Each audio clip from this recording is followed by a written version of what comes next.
ahora tiene un nombre nuevo, que no sé cómo es, bueno, el evangelista bueno, bien. Entonces, bueno, Carlos va a moderar este panel y los panelistas que nos van a acompañar van a ser el señor Rogerio Mariano, jefe global de estrategias de borde en Asion, que por cierto, este panel fue una idea de Rogerio, así que un gusto tenerlo nuevamente por acá. Tenemos a Alberto Calabró, director de cuentas globales en Telxius. Tenemos también a Pablo Ruiz Díaz, director ejecutivo de Interred Panamá. Y tenemos a Jaime Cruz, estratega de interconexión en PIC Chile.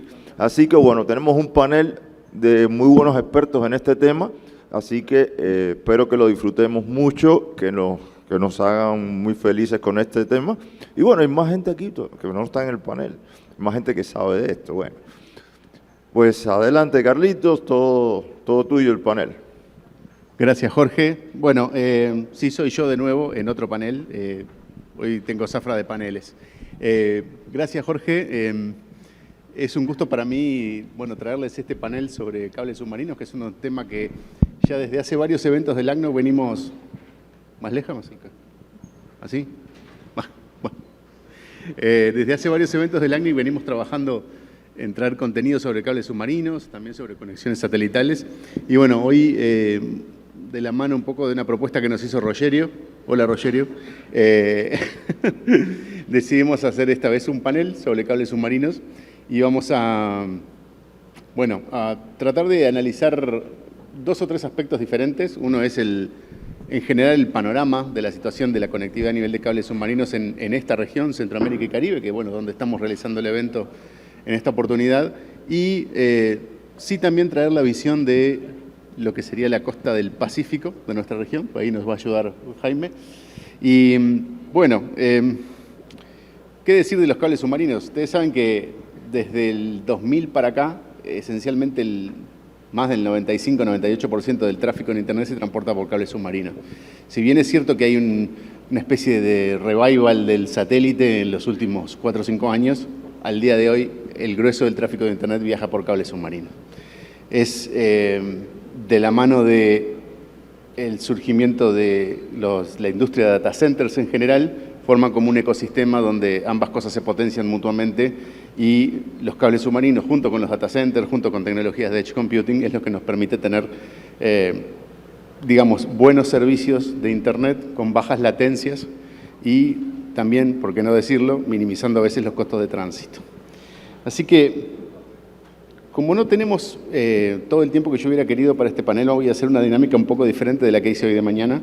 Y lo que voy a tener es 4 preguntas también, pero van a ser preguntas para el panel todo y los voy a dejar que cada uno vaya contribuyendo en la medida que les parezca apropiado. Así que, sin más, quería, bueno, para arrancar, para marcar el contexto del panel, la pregunta sería, ¿cómo consideran ustedes que están transformando las nuevas rutas de cables submarinos en América Latina y Caribe los flujos de Internet y qué desafíos de la industria están ayudando a abordar? No sé quién quiere comenzar, no tengo un orden predefinido.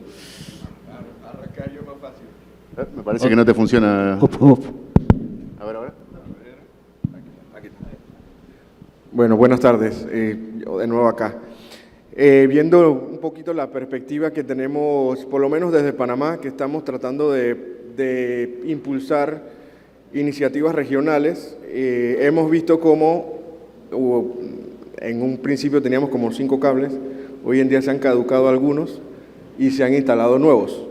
Y esta nueva tendencia de los cables nos ha brindado alternativas de conexión distintas a Estados Unidos,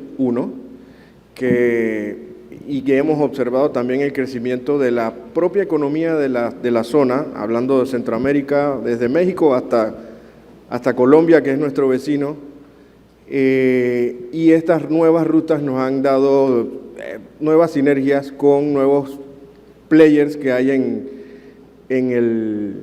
el marco de esta zona. También una de las cosas que por lo menos esto puede potenciar a nivel de la región es que nuevos proveedores de contenido se instalen en nuestra zona, que si vieron los mapas que presentó hace un ratito Harry, en la zona de Centroamérica no hay ninguno. Estamos sin esos proveedores de contenido como Azure, AWS, no están aquí. Entonces, estos nuevos caminos han hecho o han abierto los ojos a algunos para observar más de cerca qué estamos haciendo en la zona para mejorar esa calidad de servicio que se le da al ciudadano en cada uno de nuestros países, e inclusive, conversando con algunos de estos proveedores, mecanismos de resiliencia para su propia distribución de contenido y distribución de datos a nivel de la región. Y ahí es donde, por lo menos Panamá, lo que pretende es ser ese enlace, vamos a decir, norte-sur, Caribe-Pacífico, y mejorar esa conectividad regional que tenemos. Pasan muchos cables, en el caso de Panamá, creo que son como 9 lo que van a estar al 2028, algunos que están llegando ahora en 2025, otros que están llegando en 2026 y otros 2028. Así que creo que lo que están viendo los cableros, en este caso de cables submarinos, están definitivamente pensando en la caducidad de los cables y también el aumento de los flujos de tráfico en intrazonas. Ahí hay un elemento importante a tomar en cuenta. Mi aporte con esto. Alberto. Sí, como decía Carlos, en los últimos 20 años hemos tenido una transformación total del panorama de los cables submarinos, y no quiero aburrirlo con todos los cables nuevos que tenemos, más de cómo se ha transformado ese panorama. Un pequeño comentario de quiénes son los actores, o sea, quién ha impulsado esa transformación, ¿no? Antes la demanda venía impulsada por usuarios finales, los ISPs, los carriers locales, y en los últimos 10-15 años hemos visto los hyperscalers y también otros operadores como los satelitales, o sea, una gran demanda viene por parte de ellos. Y claramente ha cambiado el flujo del tráfico por varias razones, o sea, latencia, resiliencia, redundancia y también temas geopolíticos, ¿no? En los últimos años hemos visto una necesidad, una voluntad de evitar algunos aterrizajes, ¿no? En la costa, Estados Unidos principalmente. Entonces hemos visto no solo hyperscalers y nuevos operadores como neo players, sino gobiernos, ¿no? Como el gobierno chino construyendo directamente hacia Chile, o otras entidades que no veíamos antes, ¿no? Muy bien, gracias. Quisiera Jaime. agregar, ¿sí? Bueno, yo creo que la transformación de las rutas de cable, yo hablo del punto de vista de Chile. Nosotros somos un país que estamos en América del Sur, estamos cayéndonos, estamos muy abajo, y históricamente todo el tráfico fluía desde fines de los años 90, cuando llegó el primer cable submarino que llegó al norte de Chile. Siempre había ido hacia arriba, hacia Miami, ¿ya? Y de ahí conectaba con el resto de América del Sur, el norte y el resto del mundo. Y con el tiempo hemos visto un cambio, como mencionaba acá, geopolítico, y hemos visto players como, por ejemplo, Google, que tiene un cable propio que va de Chile a la costa oeste. Y ahora hay un nuevo cable que se anunció y que está en construcción, que es el cable Humboldt, que va desde Chile hasta Australia, ¿ya? Y tiene la particularidad que es un cable que lo está construyendo el gobierno de Chile en conjunto con Google, lo cual es, digamos, como mencionaba, son players nuevos, ¿ya? Que no se veían desde los inicios, que partieron esto solo como telcos, como agrupaciones de telcos. Roger. Bom, boa tarde, obrigado, LACNIC, pelo convite. Buenas tardes, muchas gracias LACNIC por la invitación. No voy a hablar en portuñol, voy a hablar en portugués, voy a hablar despacio para que me entiendan. El primer punto, voy a tratar de dar una visión de cables submarinos para el usuario. Cables submarinos es una industria que tiene 180 años. El cable cuando llega al país, llega al Chile, a Panamá, la tendencia es que el Producto Interno Bruto de ese país suba un 3 o 4% en los años siguientes. Tenemos un ejemplo en Brasil del boom de cables que hubo en 2017 y 2018. Hubo un crecimiento muy grande de la banda ancha de los proveedores. Entonces, hay nuevos proyectos que se están desplegando, muchos lugares donde no había, muchos corredores nuevos, cables intrarregionales están llegando.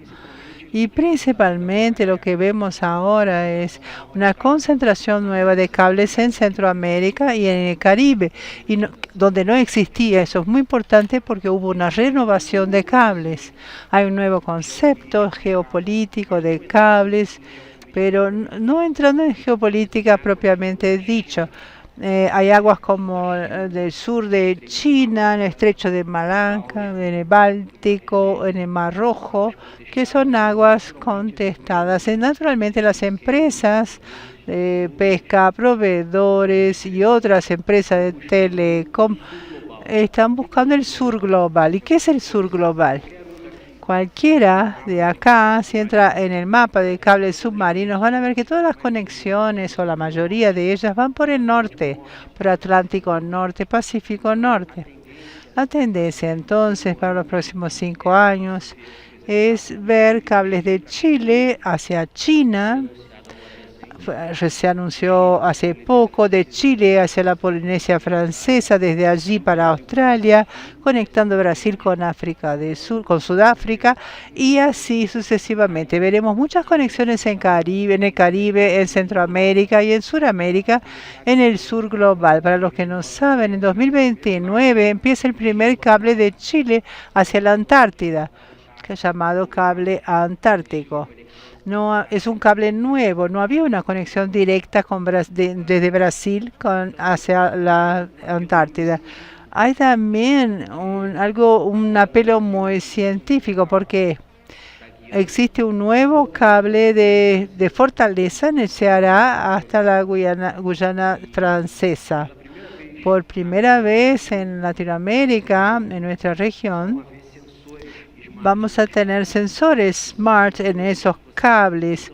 Esos sensores, o sea, uno utiliza un repetidor, una tecnología distinta, donde uno pone un sensor sísmico, uno ambiental y otro acústico. Eso literalmente reemplaza las redes de prevención de tsunami. Eso es muy importante para Chile, porque, bueno, la tendencia es que esto crezca y que veamos una expansión de cables para un aumento del ancho de banda y una visión mucho más científica y académica de los cables submarinos. Siguiendo, bueno, un poco con esta línea argumental, les quisiera ahora realizar una pregunta, en vista de estas nuevas rutas, estos nuevos despliegues de cables submarinos, ¿qué oportunidades consideran ustedes que se abren para la región en general? ¿Qué oportunidades se abren de la mano de tener nuevas rutas de cables submarinos, algunas bastante nuevas o diferentes de lo que había antes, como algunas de las que describen ustedes, entre Chile y Australia, China, etcétera? Bueno, yo creo que es verdad que, como dice Roger, se están explorando corredores que no existían antes, ¿no? Llega a Guyana Francesas o sea, la costa oeste de México, ¿no? Con el Bifrost, llega a Baja California, o sea, cosas muy nuevas y que no habíamos visto antes. Pero también vemos desarrollos nuevos en Brasil, que hay un montón de cables. Creo que es el país más conectado junto a Colombia, y con el gobierno brasileño que se ha abierto a inversiones de data centers. y junto con la disponibilidad de talento humano, de agua, de energía que tiene Brasil, o sea, vamos a ver grandes oportunidades para todos que hacen parte de ese ecosistema, que sean empresas digitales, data centers, IXPs, gracias a estas, o sea, nada nuevo, simplemente se ha abierto Brasil a toda la inversión, tenía un potencial que sabemos desde muchos años, finalmente, por fin, ¿no? se está concretando todo lo que venimos hablando desde años, ¿no? O sea, Río se va a convertir en el Ashburn de Latinoamérica, con toda la inversión y todos los proyectos que tiene, ¿no? De gigawatts, factories.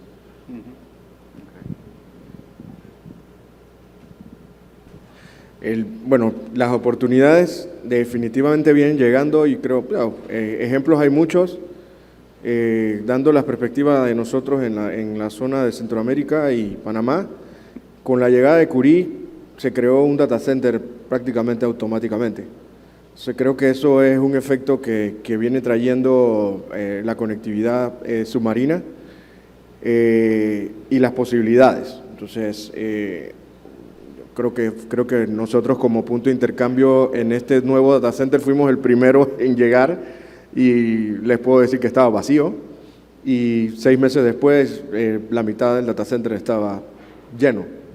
Y ahí hay una oportunidad importante. Creo que el efecto que están teniendo los grandes polos de desarrollo de data centers y la conectividad que se requiere para poder transportar todos esos datos, las iniciativas de inteligencia artificial que van a llegar de una u otra manera pronto, son cosas que pueden, a través, por ejemplo, en el caso de nosotros de México, cómo se permean, como estaban comentando, esa conectividad hacia los países vecinos y poder aprovechar ese desarrollo que se tiene en esas zonas. Comercialmente hablando, por lo menos los miembros de nuestro ecosistema en Panamá están buscando eso, básicamente, cómo se acercan rápidamente a estos centros de datos y poder procesar información lo más rápido posible. Gracias a los nuevos cables, esas oportunidades se dan para esto. Por ejemplo, el caso de Curí, que atraviesa el país, creo que tenemos la franja más angosta de cruce entre Caribe y Pacífico, son 80 kilómetros, está siendo muy utilizada en este caso. La usamos tanto para la parte internacional como la parte local, es una cosa increíble. Y buscando el desarrollo de esos polos donde están los landing stations de estos cables. Ese es otro efecto que se da. Esas zonas donde por lo menos Panamá, que es pequeño, donde llegan estos landing stations, generalmente empieza a haber algo de desarrollo para esas comunidades que generalmente están en lugares que son inhóspitos en muchos casos. Les puedo dar una anécdota, por ejemplo, el Arcos llega de algo que hablé esta mañana a San Blas. Yo no lo sabía hasta que hice mi viaje en bote y me encontré un landing station en el medio de la nada y dije, ¿por qué no conectamos San Blas, Cunayala, desde ese landing station que tiene toda la capacidad de acceso en la zona?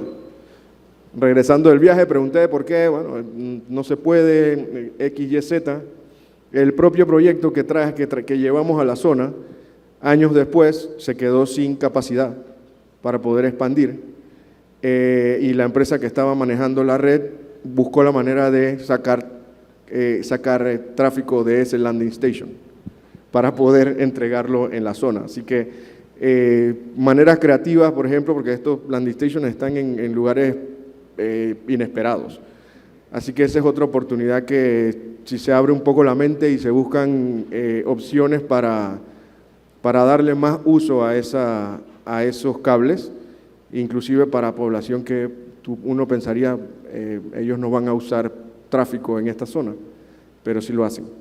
El Caribe, creo que también hay oportunidades de desarrollo. Hemos estado escuchando y en la QX que tenemos y XPES de la zona de Caribe también hay una problemática de acceso a los contenidos y el costo de ese tránsito. Ahí también hay una oportunidad. por lo menos en Panamá hemos visto bajar el costo de tránsito de manera dramática, quizás a más del 50% del costo que teníamos hace 5 años, quizás un poco más. Así que hay buenas oportunidades de desarrollo para la zona Caribe, apalancarse un poco con México, con ese desarrollo que está teniendo, y igualmente la conectividad hacia el sur. Hay cables que llegan a Ecuador, hemos tenido por lo menos llamadas a nosotros sobre cómo llegamos a Panamá, vamos a aprovechar el cable que está llegando a Ecuador y busquemos alternativas. Cómo me puedo conectar al IX desde Ecuador, por ejemplo, para aprovechar quizás nuestro ecosistema.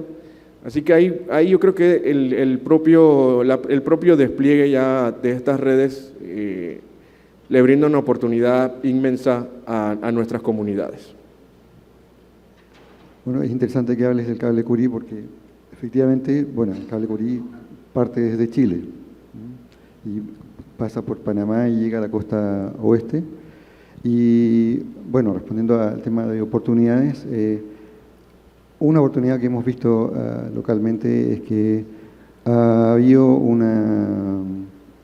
toda una llegada de players de diferentes lugares generando nuevos data centers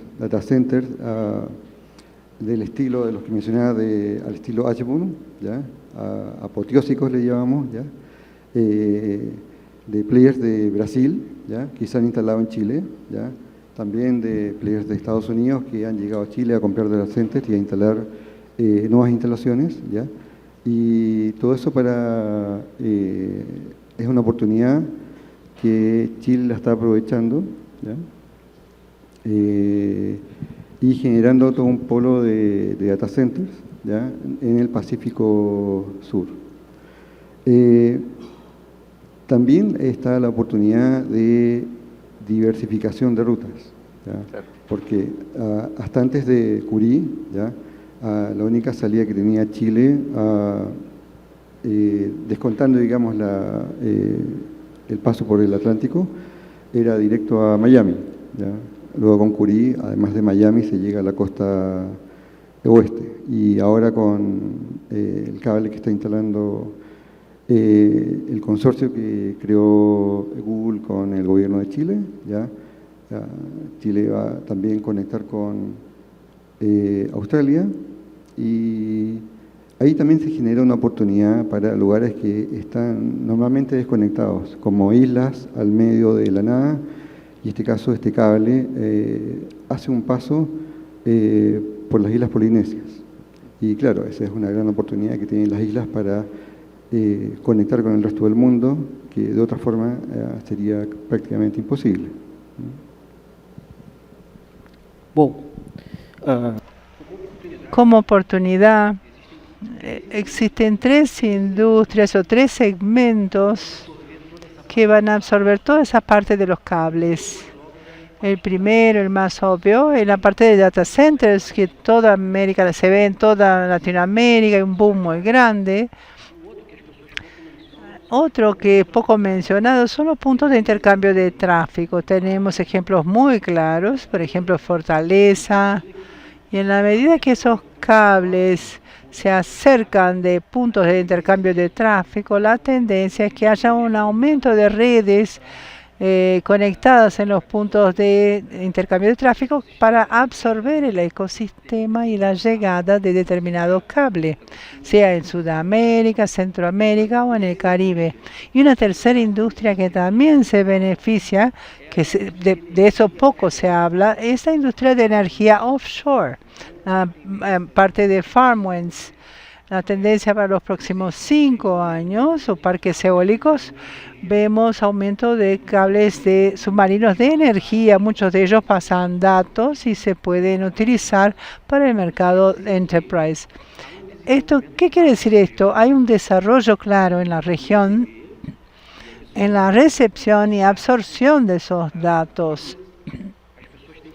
Algo que la gente tiene que entender, hacer cables submarinos es algo muy caro.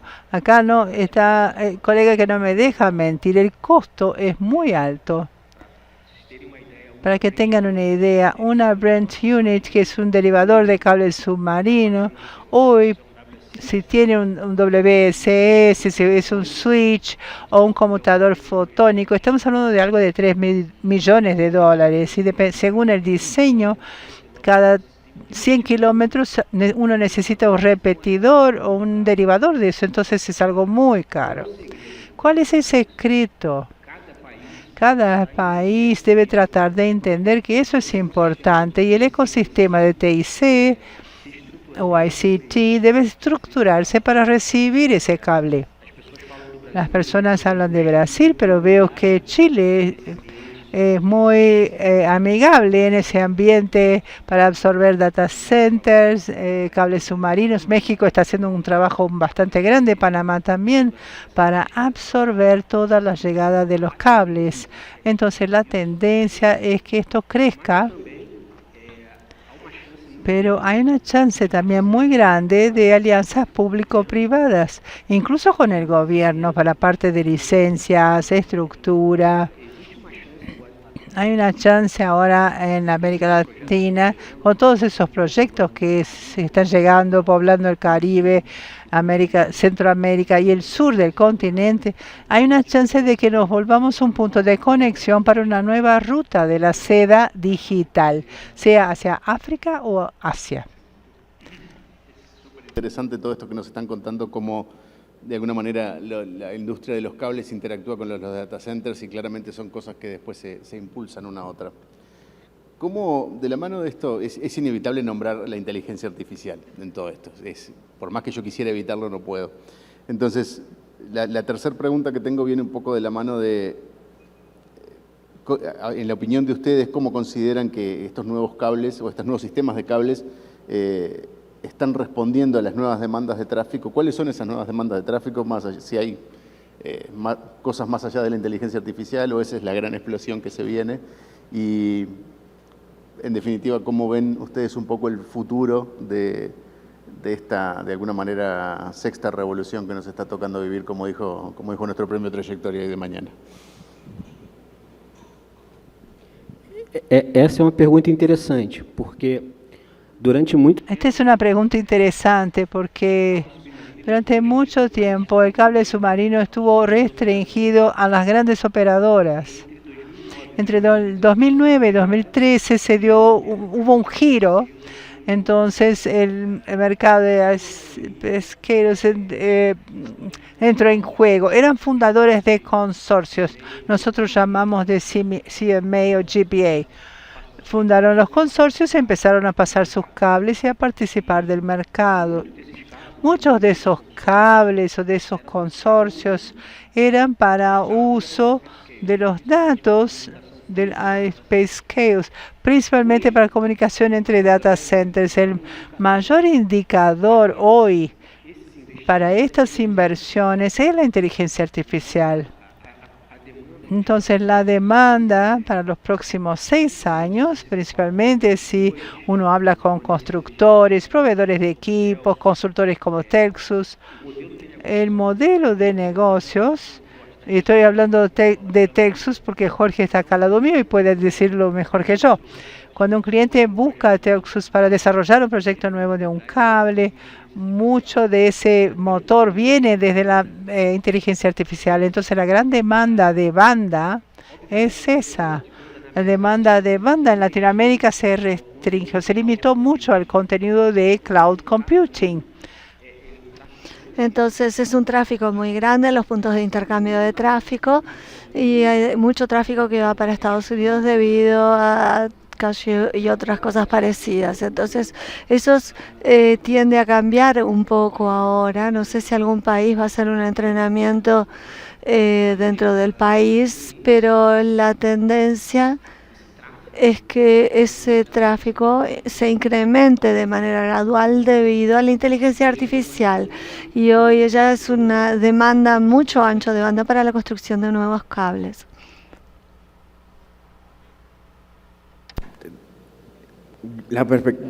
En el caso, por ejemplo, el caso de Brasil, estamos hablando de dimensiones muy grandes y expectativas de crecimiento muy grandes. Los casos de nosotros, yo veo algunas tendencias, llamemos así, en los modelos de los CDNs actualmente que pueden estar cambiando a modelos un poco más centralizados que distribuidos, así que hay que estar preparados para eso. Entonces, creo que ahí juega el rol de la conectividad de estos cables submarinos. El tema del potencial de la inteligencia artificial y cómo llevarlo, definitivamente ahí hay para hacer otro foro y otro panel y conversar sobre los requerimientos de datos, pero lo voy a quizás plantearles un poco lo que yo veo desde el punto de intercambio de tráfico y nuestros miembros. Nosotros tenemos que actualizar cachés y tener tránsitos y demás. Tener rutas alternas que nos puedan ofrecer nuestros Tier 1 para diferentes cosas es crucial. Estos CDNs y OTTs cada día nos piden un poco más de estos SLAs que les podamos brindar a ellos la garantía de que van a poder actualizar sus servicios. Algunos CDNs están incursionando en cosas que no hacían antes y que hoy requieren más capacidad de comunicación con sus centros principales de datos. Esa es otra tendencia que hemos estado viendo. El usuario común está haciendo más streaming, increíble la cantidad de jugadores de videojuegos. Pongámoslo en perspectiva, en mi época jugábamos fuera de línea, y en la de muchos aquí jugábamos fuera de línea, pero hoy en día no hay juegos si no es en línea. Así que ahí hay una necesidad de cumplir o cubrir esa necesidad que viene surgiendo. Y por lo menos nosotros hemos visto cómo estos proveedores de juegos se acercan y buscan la manera de llegar a nuestras redes, porque entienden que estar en el Asia y conectarse con Panamá, sus jugadores no están contentos. Entonces ahí hay un interés real sobre esa necesidad. Otro punto importante y conversado, creo que tenemos unos 4 o 5 LACNICs hablando de la conectividad de las regiones. Yo creo que ahí hay una tarea pendiente para incrementar la colaboración entre países. Lo hablo desde el punto de intercambio de tráfico, cómo mejoramos. Hay algunos países que tienen convenios bilaterales a nivel de IX y comparten recursos, y los cables submarinos pueden ser una opción. Si van a bajar los precios, eso es una buena pregunta. Vamos a tener la esperanza de que sí, y eso puede abrir un panorama de oportunidades increíbles para nosotros en nuestra región de Centroamérica. Quería aportar un contributo sobre, quería dedicar 30 segundos a quién es Telxius, para lo que no nos conocen, ¿no? Telxius es la empresa de infraestructura del Grupo Telefónica. Venimos desde 2 décadas construyendo cables submarinos. En los últimos años hemos construido 9 nuevos cables de última generación. Y nos estamos preparando para lo que viene. No sabemos lo que viene, honestamente no sabría responder, pero nos estamos preparando para la demanda futura de AI, ampliando nuestra infraestructura terrestre. O sea, Telxius es dueño de cable, más de 100.000 kilómetros de cable submarino, pero una parte muy importante es la parte terrestre. Las estaciones, los landing stations, tenemos casi 30 puntos de amarres. Y lo que ha hecho Telxius para prepararse a lo que viene es ampliar estas estaciones con más espacio, más potencia, más terreno, para poder acomodar demanda que vienen de los gobiernos, de los hyperscalers, de todos esos players. No sabemos exactamente quiénes serán los nuevos clientes, pero sí, estamos preparados a hospedar nuevos cables submarinos, ¿no? Estamos trabajando en un nuevo proyecto en el Caribe, hacia Cancún con el Tikal, en el Caribe, en Puerto Rico con el Celia. O sea, tenemos nuestros proyectos propios, proyectos de consorcios, y trabajamos con otros players para recibirlos en nuestras facilidades. Bueno, como comentaba, creo que, claro, es difícil predecir el futuro, creo que no se puede, ¿ya? Pero sí lo que podría decir es que el tráfico ha venido creciendo constantemente, ¿ya? En pandemia se pegó un cambio en el crecimiento, creció aún más rápido, más fuerte. Y en la misma línea, si vemos qué es lo que viene, es que vienen más cables submarinos con más capacidad, ¿ya? Y todo está yendo a tener conexiones más grandes, ¿ya? Algunos CDNs que antes conectaban, no sé, a 10 gigas, hoy día dicen, no, hoy día conecto, solo tengo puertas de 100, ¿ya? Otros CDNs que daban caché a los ICPs, antes pedían 3 gigas de tráfico que haga el ICP para mandar el caché, después dijo, no, ahora son 5, después no, ahora son 7, ¿ya? Y todo va creciendo, el tráfico va creciendo, ¿ya? Y yo creo que esa es la tónica. Y a tu pregunta sobre la inteligencia artificial, yo creo que no va a ser la excepción, ¿ya? También va a exigir mayores capacidades, mayor tráfico, ¿ya? Lo que implica que los puntos de intercambio van a tener que crecer con más puertas de mayor capacidad, ¿ya? En nuestro caso particular, ¿ya? Nosotros, si bien cuando partíamos con puertas de 1 y 10, pronto agregamos las puertas de 100 y hoy día ya tenemos puertas disponibles de 400, ¿ya? Que es una locura de tráfico. Sí, totalmente. Nosotros, los que vivimos en el sur, tenemos el problema de la latencia, además, que me lo hizo notar Pablo con la mención de los juegos. En los juegos es importante el ancho de banda más o menos, pero es crítico el tema de la baja latencia, porque si no, como dijo Pablo, los jugadores se quejan de que no están contentos, de que los matan muy rápido. Y eso hace a la experiencia del usuario, claramente. Yendo, bueno, un poco para ir tratar un poco un tema un poco diferente, que nos lo acercó Rogerio y me pareció particularmente interesante, por lo cual en este sí te voy a dar la palabra a vos primero, Rogerio, y después, bueno, abrir al resto del panel. Conversar de un tema que es, en el contexto geopolítico mundial de este momento, es un tema que me parece muy relevante y tiene que ver con estas piezas de infraestructura, cómo pueden ser protegidas, cómo podemos cuidar de los cables submarinos para que no sufran eventos adversos, llamarlo de alguna manera, sin dejar juicios de valor ahí. Así que, Rogerio, contanos del trabajo que has venido haciendo y después, bueno, lo conversamos con los demás miembros del panel. Essa é uma boa pergunta. Esa es una buena pregunta. Un punto muy interesante es que hablamos de data centers, de cables submarinos, pero se habla poco del mantenimiento del cable submarino. Un hecho que quizás ustedes no conozcan. En todo el Atlántico, para atender América Central, Caribe y América del Sur, Chile quizás esté cubierto por otro ambiente, pero quizás también esté afectado. Nosotros tenemos solo 2 barcos que son del consorcio del AFMAN y del ACME.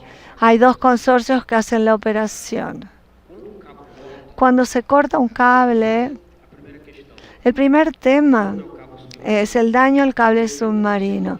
80% de los daños son generados por humanos y dentro de ese 80%, el 40% es la pesca de arrastre,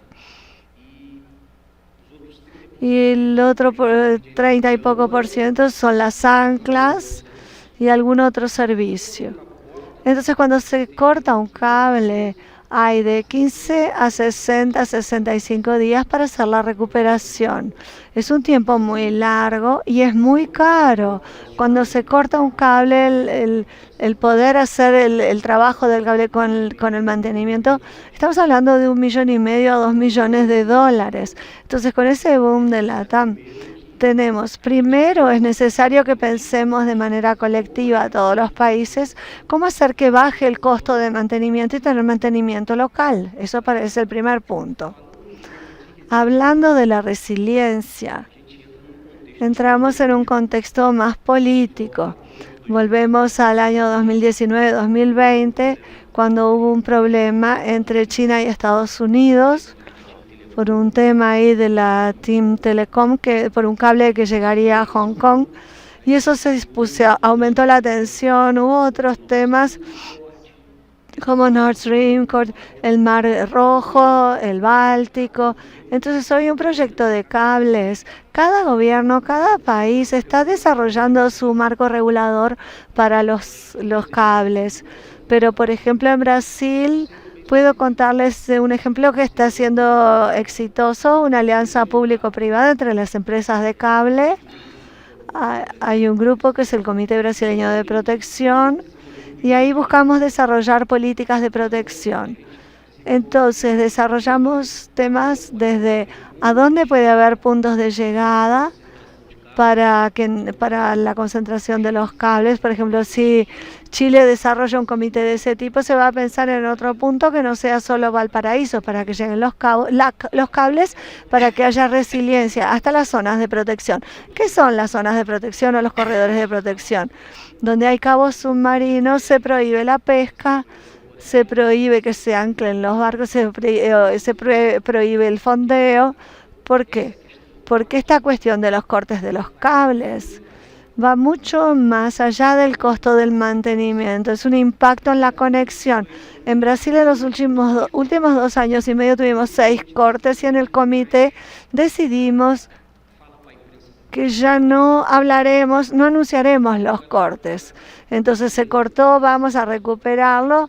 En el caso de la empresa va a hablar solo para sus clientes, no va a publicar el corte. Pero es el impacto que tendría hoy un cable cortado en la red. Entonces, un cable que llegue a Maldonado en el Uruguay, si se corta ese cable cerca de Maldonado, ¿cuál es el impacto de eso para Antel o para las operadoras dentro de Uruguay? Ese es un punto entonces que cada vez más los países de América Latina, y ahí ya entramos en el Caribe, la región de Caribe, América Central como un todo, tienen que pensar en la resiliencia, porque las personas lo llevan para el lado geopolítico, y la gran verdad, quitando el mito de la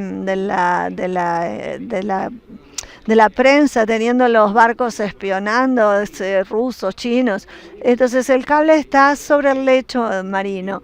Entonces podemos hacer, proteger un cable en el fondo del mar es algo prácticamente imposible.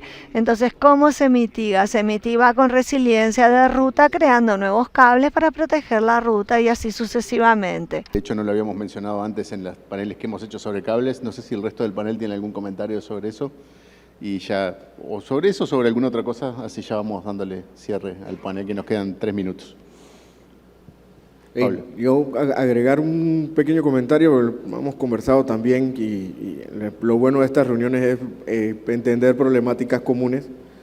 En muchos casos estos landing stations están en el medio de la nada, como ya dije, y todo lo que encarece, por ejemplo, es el transporte de esos puntos de conexión hasta los usuarios finales o los ISPs o los data centers. Y también ahí hay una tarea por hacer en ese norte para buscar la manera de que esa última milla, digamos, de transporte para llevarla hasta el cliente, usuario final, sea razonable, teniendo en cuenta, por ejemplo, que el costo del mantenimiento del cable submarino igual es el costo del mantenimiento del cable en tierra, también es importante. Entonces, ese es otro aspecto. Yo viéndolo un poco desde el punto de vista del usuario final, que al final es el que paga la cuenta, el que paga su servicio en casa o en la empresa, ese es el que paga toda esta conectividad y demás. Eso, buscar la manera de que podamos tener mayor penetración en nuestros países, colaborar regionalmente con toda esta conectividad, pero que a la vez el usuario final reciba un beneficio, latencia, precio, mayores servicios, mejores servicios, y el parte del componente es este transporte de donde están estas conexiones hasta los ISPs u otros. Gracias Pablo. Alberto, no sé si quieres dejarnos algunas últimas palabras. Sí, un comentario comercial. Todos queremos ancho de banda más económico, un servicio mejor, más resiliente, pero como decía Rogerio, es muy caro construir cables.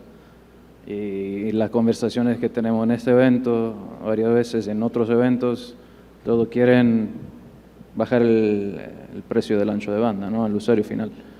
Tenemos que buscar en conjunto como colectividad un balance dentro de eso, ¿no?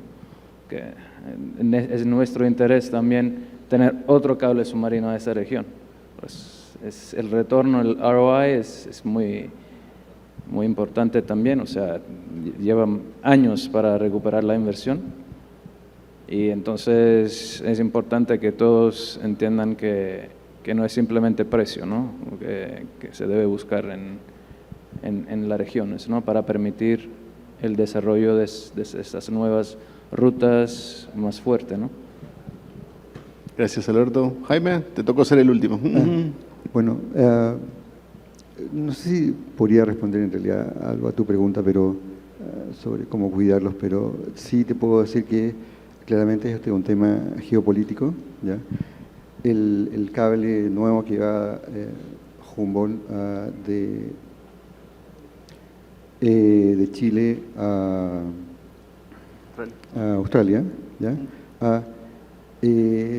Esto se inició hace, no sé, casi 10 años, ¿ya? Y inicialmente era un cable que iba a ir de China a Chile. Y en algún momento entre medio, ya en temas gubernamentales, ya a alguien no le gustó, ya, y finalmente se optó por esta llegada a Australia, ya. Claro. Y la semana pasada, ya se anunció un segundo cable, ¿ya? Que iría desde China a Chile, ¿ya? Auspiciado por China Mobile. Así que es probable que al final tengamos dos cables, claro, entre Asia, Australia y Chile. Y por otro lado, está en proyecto y en evaluación el cable hacia la Antártida, ¿ya? Que se anunció por el lado Argentina, se anunció por el lado Chile, y bueno, hay que ver cómo avanza eso, pero claramente es un tema geopolítico. Claro, bueno, muchas gracias. Muchas gracias a nuestro panel, muchas gracias por lo que nos acompañaron hasta ahora y bueno, los invitamos al break y Jorge, ¿vas a decir algo? 4:30 los esperamos acá de nuevo, seguimos con la sesión del ACNUR. Muchas gracias a los panelistas, les pido un aplauso para ellos.